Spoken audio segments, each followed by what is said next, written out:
We are all familiar with our hometown, home uni, home culture and values. We go through day-to-day life easily because we are fluent in our culture's social cues, such as when to hold the door or to offer a cup of tea to a friend. When we immerse ourselves in a new culture, we have to learn many things. How to get around, what to eat, how to speak, and how to act appropriately. As a global society, we call the process of learning these things the cultural adaptation cycle. This is Norbert. He's travelled abroad for uni and he's about to demonstrate the different stages of cultural adaptation. Upon arriving in a new environment, we often feel excited, optimistic and in awe. We're intrigued by new sights, sounds and smells. This is the honeymoon phase. We see the differences between our host culture and our home culture, and we tend to focus on the positive aspects of the new environment. At some point after entering a new environment, the awe of the new culture will wear away. Differences that once seemed quaint may now appear more like hurdles or annoyances. Small challenges become devastations. We may begin to resent our host culture and attribute negative feelings towards our overseas experience. We call this the slump phase, or more commonly known as culture shock. The slump can happen at different times and in different ways for each of us, and its symptoms can affect us physically and mentally.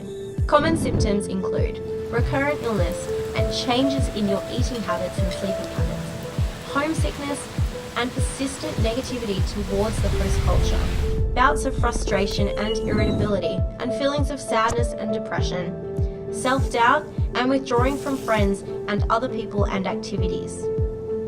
While the slump may affect us differently, it's important to remember that we all feel culture shock in some way. Our feelings or struggles are normal and likely being experienced by others too. We should be patient and give ourselves time to work through the slump.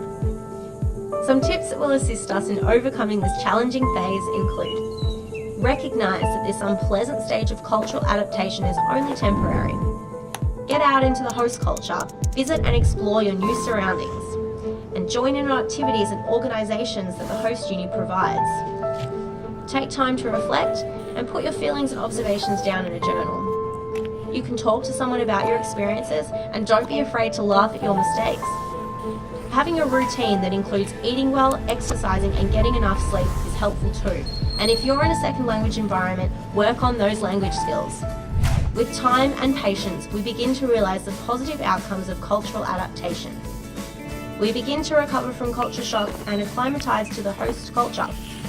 We develop an understanding for not only how things are done, but why. This is the realisation phase. Through this, we accept differences more willingly.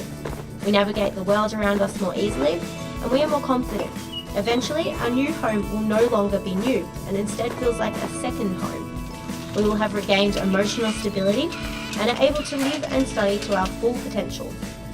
We will have built meaningful connections with our second home. We recognise that we've changed as a result of our experiences and begin to meld this with our identity. This is the adaptation phase. For most, reaching adaptation is not the end of the cultural adaptation cycle. We may encounter relapses of culture shock and enter into feelings of frustration or sadness once again. However, having recognised and coped with culture shock once before, we can move forward more confidently using successful strategies. Likely, we will continue to achieve successes and milestones. We will also develop a deeper understanding of our second home. Then we'll return home. When returning from our overseas experience, we'll be reminded once again that our perception of the world and our home has changed, that we have changed.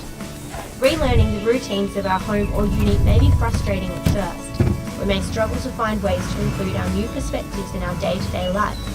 However, never doubt. As we have already learned, these feelings are normal and common. We simply need to adapt.